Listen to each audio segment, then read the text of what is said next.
Welcome to TA Therapy Ain't Just White, the podcast where therapy meets real talk, representation, and the beautiful chaos of being human.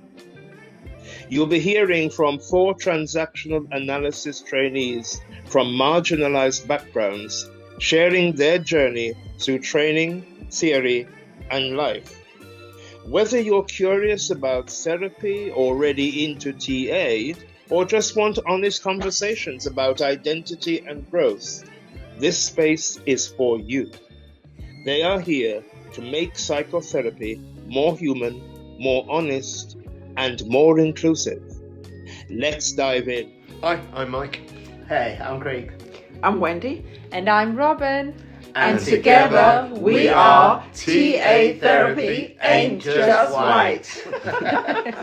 Welcome to the first ever episode of TA Therapy Ain't Just White, the podcast where 4 emerging transactional analysis practitioners come together to make therapy a more inclusive, equitable, and more reflective of the world that we live in.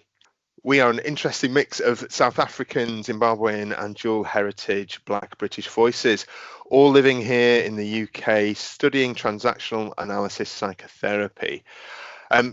We're here really to plant the seeds of curiosity, connection and change.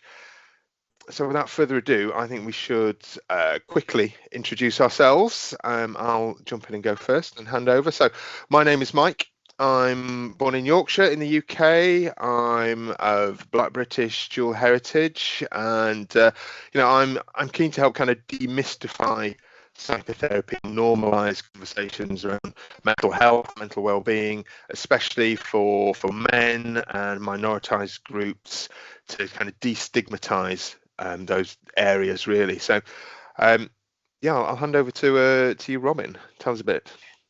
Hi, I'm Robyn. I'm so excited to be here on our first episode. I was born in Johannesburg, sunny Johannesburg. I'm living in what sometimes is very rainy Midlands. I'm passionate about sharing the value of therapy with diverse communities. I want to open up the experience of therapy to people of colour, and so that everyone feels like they have a space where they belong. And over to you, Craig. Hi, I'm Craig. I was born in Zimbabwe and then moved over to the UK about age 6. And one thing for me, really excited about just being part of this cohort and just being part of this, amazing group of people. But I think deep down part of me as well is just a heart and a mission to break the myth about what therapy is, especially in African and immigrant communities. I think, therapy has been something that's been looked at as a taboo, and similar to Mike as well, men not being able to speak or men not being able to share vulnerability and have conversations. I think for me, a massive heart is actually creating a space where we can speak and really just be authentic and do life. Yes, and then over to you, Wendy. So very happy to be here. I'm Wendy. I'm a Black British female of dual heritage, Caribbean and English, with a desire to create TA therapy as a safe space for everyone, really, where all our voices can be recognised, respected and heard. You know what? And together we intend to have honest conversations to share our lived experiences and hopefully kind of open the door for more people to see themselves in therapy, to get the benefits, to have those conversations and build their own strengths and understanding. But I suppose probably one of the key things we need to touch on is what is TA and why are we doing this podcast in a bit more detail? Yeah, especially if you've not heard of what TA is. It is transactional analysis psychotherapy. And the way that it works really is about thinking about ways that we understand ourselves, understand relationships, how we communicate with each other, with people, the patterns that outplay within our lives, and how we can actually then start bringing that to the forefront and seeing if actually are these healthy patterns to have in our lives, or are these patterns actually that we can look at a different way of navigating through them. But yeah, transactional analysis is it's really where it's at for me, because you just really become integrated in like just a harmonious setting where actually you can get to speak and just be authentic and actually just have conversations with, you know, either client and therapist relationships. TA, transactional analysis, we are focusing on psychotherapy. There are other branches to transactional analysis. But it gives us a framework to notice the stories we're telling ourselves. I think that's what I find most interesting about it, looking at the stories I'm telling myself. But most importantly, it's a model to rewrite those in ways that make us more healthy, and so that we become and feel more connected. And I like the idea of that. Stories. Okay, but here's the thing, guys. TA training rooms and therapy spaces, they often don't actually reflect the diversity of the communities that we live in. So, you know, that can make it harder for people from underrepresented groups to even consider going to therapy or even becoming a therapist. And you know what? That's why we're here. That's one of the kind of the underlying driver is to widen the lens, to bring in voices that you might not normally hear, and to create a space where inclusion, you know, is not just a buzzword. It's, you know, very much the foundation of what we're trying to do. Yeah, and that brings us nicely to sharing with you our vision, which we've deliberated over many meetings. But our vision is to share our journey in TA. We want to talk honestly what it's like to train as a therapist from Black and other ethnic backgrounds, and help others to feel like they belong in this space.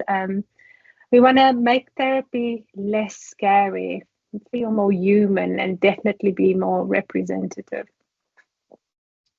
And then, as emerging transactional analysis from Black and mixed heritage backgrounds, I think one of the things that's on all of our hearts is the fact that we just want to inspire, educate, and advocate for therapy culture.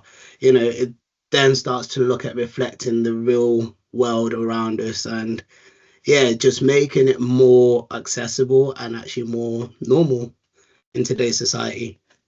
Yeah, that's great, Craig. So what I'm thinking is that, you know, like through this dialogue and our visibility, we're actually already opening the doors, you know, for the clients, for trainees, and for anyone really curious about psychotherapy.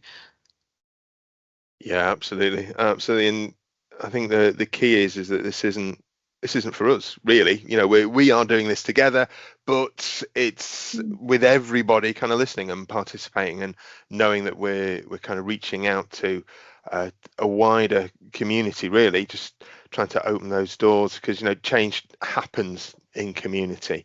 It's not just an isolated thing. It's not just the four of us sat chatting, as fun as that is, but you know, there's more that we want to be able to do, more people to reach, I think. You know, we've touched a little bit on ourselves and backgrounds. I think we should dive in a bit deeper into some of our kind of journeys, our motivations, that kind of thing. So, Robyn, do you want to kick us off? Yeah, I like to call myself an expat from South Africa.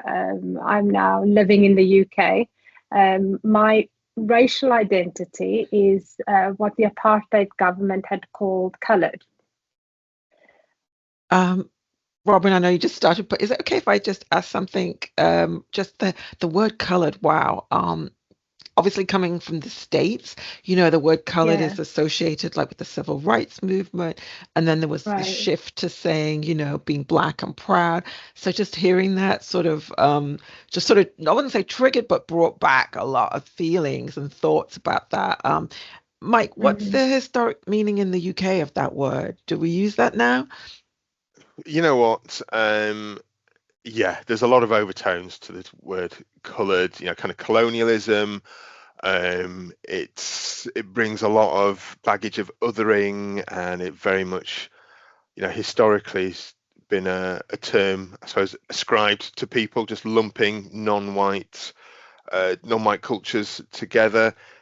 You know, I would say, you know, it's at best highly insensitive, and at worst racist, I would say now, especially as we're kind of moving towards self-identified, self-defined terminology, where we get to decide how we want to be referred to, rather than that being thrust upon us.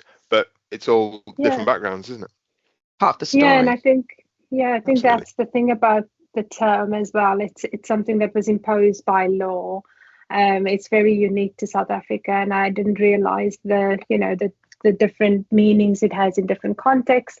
But it's a term that I claim as my racial identity, and I feel proud about that. And I realize that it has different meanings in different places, but it is something that I sort of identify as. So I feel like I always have to explain it when I say to people I'm coloured, because I know it has a different meaning here. But it's something I'm really proud of, and my racial identity that I've been looking into a bit.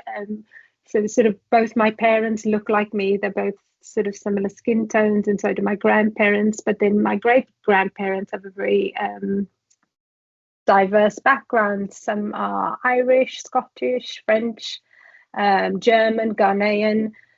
And I suppose that sort of eclectic mix reflects the history of the slave trade and the colonization of Africa. So it's a very deep roots in even my own personal history. I was born and raised under the apartheid government, and I lived through the transition to the Rainbow Nation. When that all happened, I was in high school. And I suppose it brings me to thinking about my first memory of psychology. I've always loved psychology. And my first memory of hearing about the subject was watching a documentary about Harry Harlow's experiments with the rhesus monkeys. And he's basically looking at parents and attachment. And I was just so hooked on the idea, like, wow, you can understand why people do things the way they do. And there's a reason why people behave in certain ways. And that's really interested in child and personality development. And I guess all my work life and studies have been a reflection of that. And then life happens, marriage, families, life's twists. And I've decided to become trained as a psychotherapist. And I was looking into different modalities, came across transactional analysis at an open day. And it was new to me, but I loved the international feel about it and this concept of harmony, that human growth happens in relationship and we are interdependent with each other. And that really fits in with my worldview. I grew up in a very collective society where the individuals were seen in the context of the family and the community. And so, I arrived at my training group. It was so excited. It was diverse. It was a mix of heritage, gender, ages, sexuality. And then I started looking for a TA therapist, and the diversity wasn't there. Wendy and I went to our first conference as trainees. We were really excited and looking around and just seeing that, that diversity in the profession wasn't there. And we were sitting and having coffee, and Wendy's like, we should start a podcast, and ta-da, here we are. So how did I get here? In a strange way, I feel like I've always been on a path to being a psychotherapist, but didn't know it. So growing up, unlike Robyn, I always felt somewhat alienated from others around me because nobody looked like me, which led to an intense curiosity about how the world worked, my own sense of self, and how I and other people like me fit into the wider community and beyond. So where I grew up, I didn't see anyone who was Black, basically, who looked like me or my family, in my town, in school, or even represented positively in the TV or the media. I was always curious about the many isms I observed around me: classism, sexism, racism, which I now know in TA language was my little professor trying to help me make sense of my environment and keep me safe.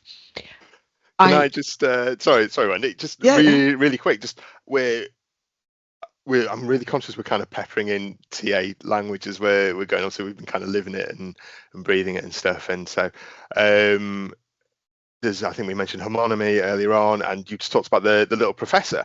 And I thought it might be useful just to, I suppose, kind of clarify that maybe a little bit, just maybe for some of our kind of non-TA listeners, if that's okay. Yep, that's great. Thanks.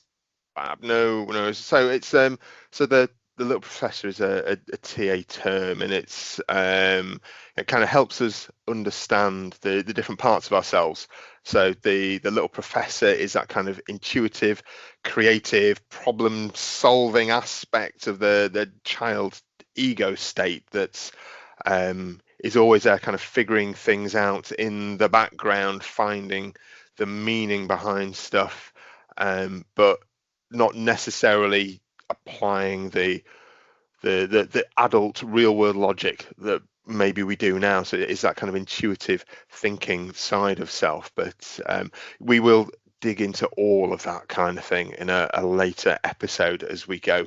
But yeah, no, thank you. Sorry about that, Wendy. I was just conscious that yeah, little professor, it's a fantastic concept, but maybe not everybody's aware of it. Yeah, great. So make sure you check into our future episodes to find out more. So I went to college. I studied behavioral science at uni, which, although wasn't really the right course for me, it gave me the language to understand all the things that I've been feeling and a validation that they were real. Like all of us here, I think I've had a very diverse work history on this quest to understand more about identity and self. And I actually even went back to college to study photography, film, and contemporary media practice.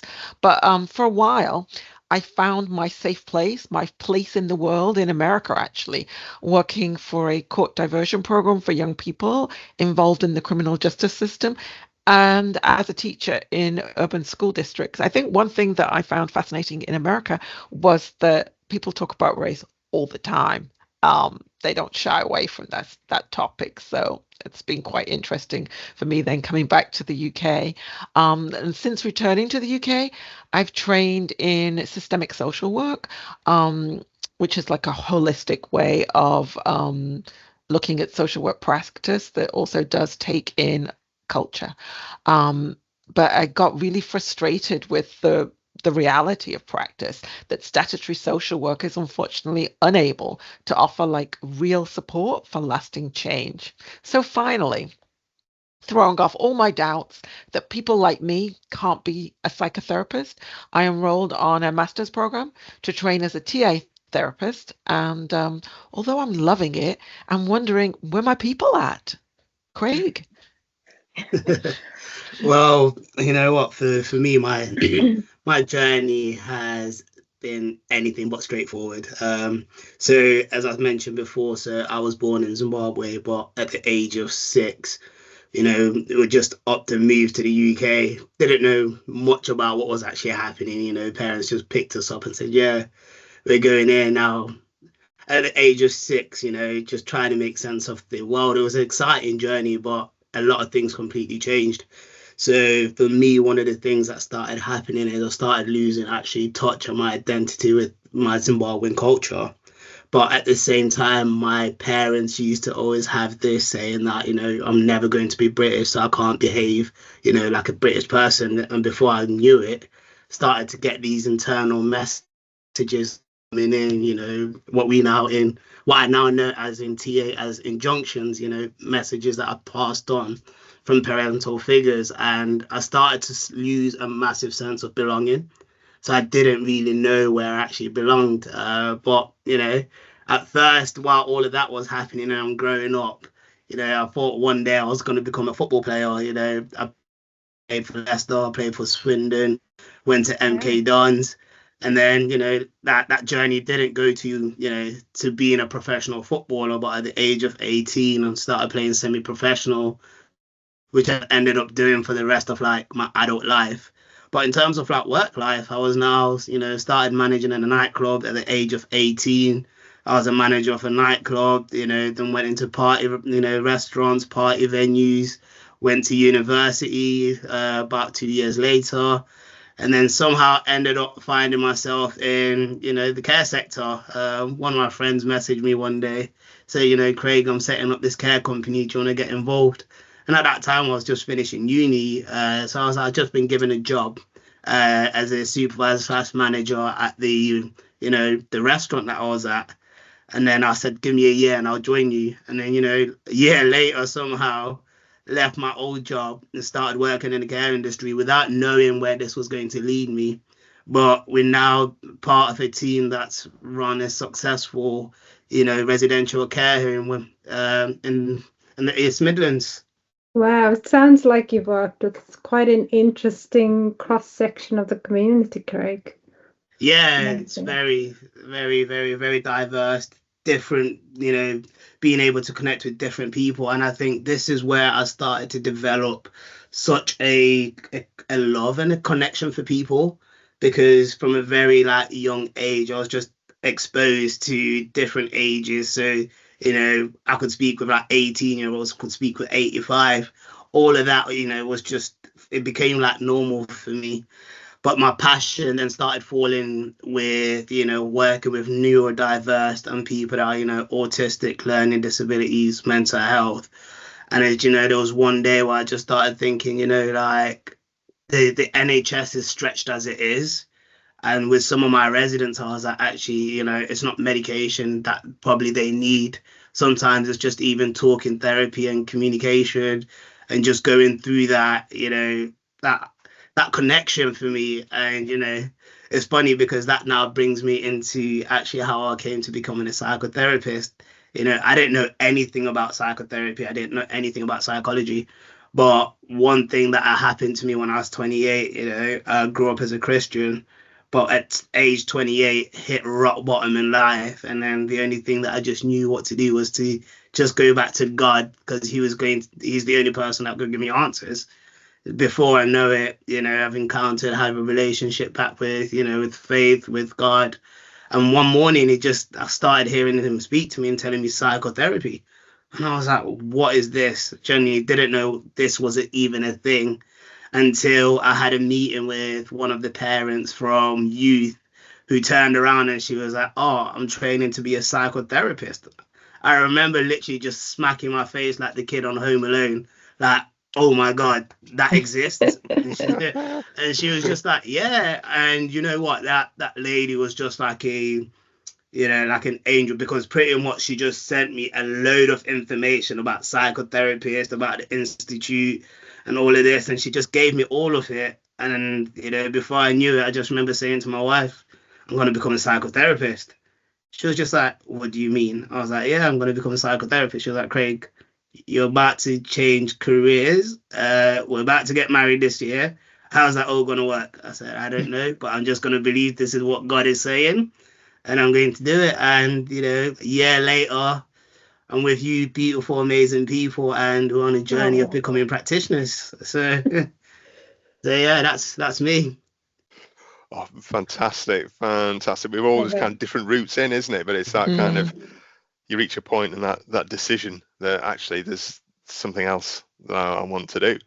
I suppose, quite similar for me. I was born in Yorkshire in the north of England in the mid 70s. I'm one of 3 children from what was referred to then as a mixed marriage. So my mum is Black Caribbean and my dad is white Jewish.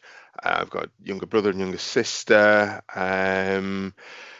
Very happy home life. Mum and dad still together, all that kind of stuff. I'm married to a white woman and we have 2 boys.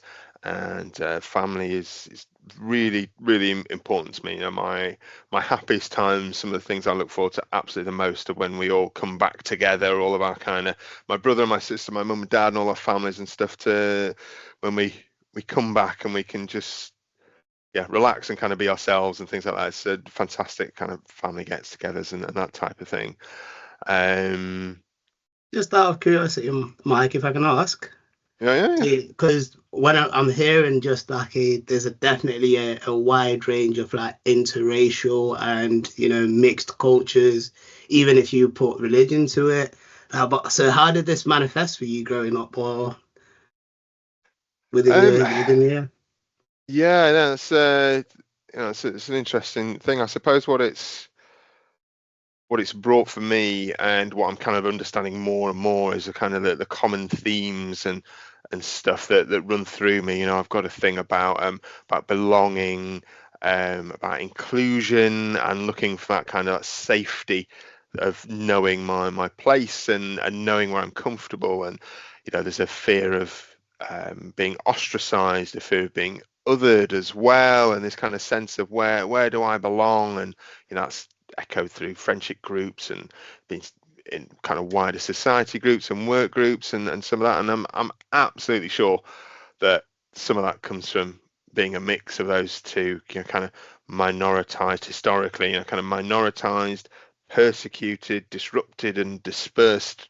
cultures, but also, you know, the cultural and social kind of music of, you know, England in the 70s, 80s and 90s, when I did most of my kind of maturing and growing up. And you know, I think about my personal experiences at school and things like that, being, you know, one of very few brown faces at school or even at work. So yeah, that there's a lot to unpick, I think, with some of this in the background. And you know, through my personal therapy and training and things like that, you know, it's helping me recognize I suppose, what is it? It's that day-to-day kind of manifesting of how that affects me, that history, but coming to play in the here and now. You know, what does that mean for me daily? Isn't it? It's you know, I've got a strong kind of people pleasing and be perfect, and you know, I feel I need to try hard and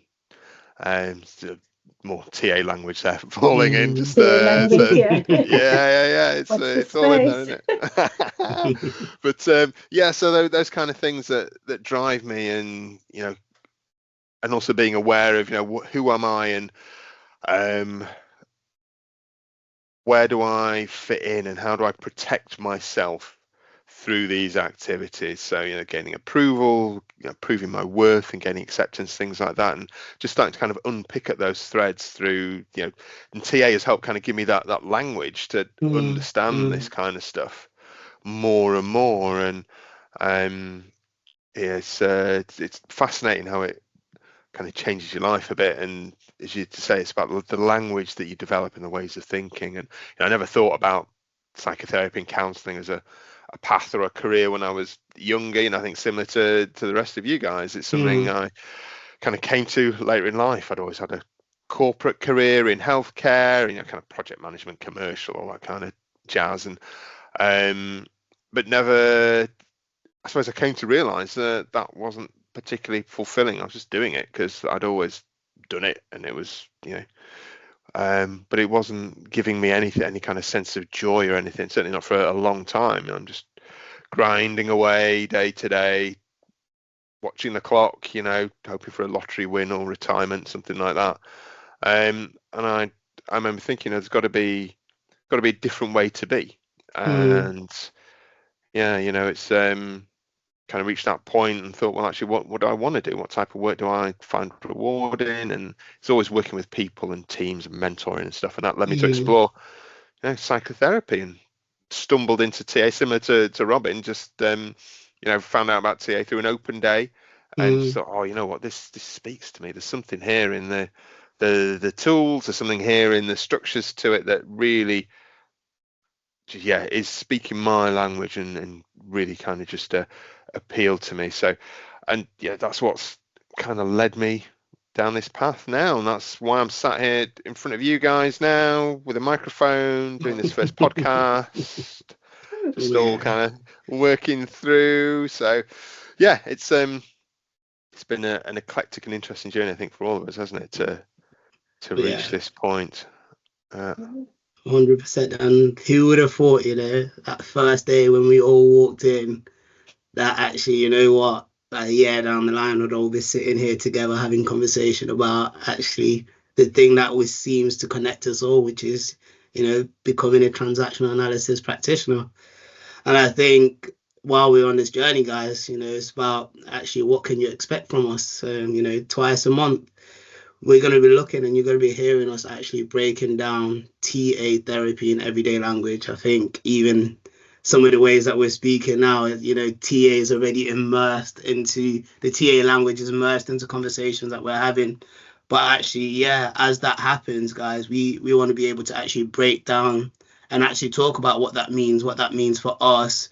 You know, we'll be looking at inviting guests from different backgrounds and actually just diving into real life situations and experiences that actually help us to understand who we are and how we can continue to connect better with people. Yeah, that's interesting, Craig, because I don't know if I told you guys, but actually, partway through our course, I actually fell out of love with TA. And one of the reasons is because it actually didn't mention culture. It's like culture was sidelined, and I went off on a side journey to figure out actually, is TA the right place to be? So some of the things that I really want to talk about that actually don't show up so much in TA therapy, or even the treatment room, or maybe they do show up and we just don't talk about it, are things like implicit bias, cultural context, social graces, which we'll talk about in a future episode, and why representation matters. So not just for clients, but for trainees and the trainers too. Mm. You know, Wendy, I remember that period where you were quite kind of down on TA, and yeah, it was quite revelatory, really, to have those conversations with you at that time. Just go, actually, well, what's missing, what's not quite there, and for you to highlight that in a really fantastic way. Just go, you know, there's a whole experience that isn't being talked about, or isn't being represented here. And it's how do we bring that in? And I think that's becoming more and more evident as we go through stuff. But yeah, it's something that we are here to help shine a light on and to talk about and normalize more and more and more. So, and we absolutely want everyone else to be part of this. So everyone who's listening to this podcast, you know, if you've got questions or topics you want us to talk about, anything like that, just challenge us a bit. The links are in the show notes. Send us stuff through. We'll sift through it all and pick out those kind of really interesting gems and discuss them as a foursome here. So this isn't our space. This is your space. This is for all of us here. Yeah, this is really, we really want to hear from you. So we hope you've enjoyed this first episode. It's been a lot of months and weeks of work and deliberations and chatting and late nights. And yeah, I hope you've enjoyed it. So go ahead and subscribe so you don't miss what's coming. Share this with your friends or with anybody curious about therapy or even training as a therapist, or somebody you know wants to get involved in TA or training in TA. And if you can, guys, please do leave us a review. You know, your voices are important. It's your voices that we want to hear, you know, even more if it's, you know, underrepresented voices. I think for us, it's actually being able to build a platform, a community where all voices matters, all voices can be heard, and, you know, just building on that to just build a better society and a better community. So remember, you can always connect with us on social. Check our show notes for links, and we'll keep updating it with resources as we get them. Awesome. I think we are there or thereabouts then for this episode number 1 of TA Therapy Ain't Just White. Yeah, you know what? Craig said earlier that we need a soundboard or something for these kind of moments. I think absolutely.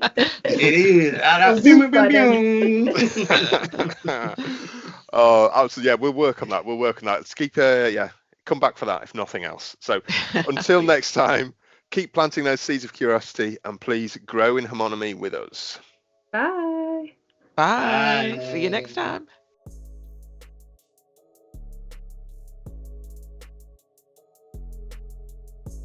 TA therapy ain't just white. Actually, that's good with the laugh at the end. I like it. Well, thanks for listening to TA Therapy Ain't Just White. We hope something in today's episode made you feel seen, curious, or just a little more connected. Whether you're a trainee, a therapist, or just therapy curious, you belong in this space. Join the conversation by following us on socials or dropping us a message. We'd love to hear from you. Until next time, stay grounded, stay curious, and stay you.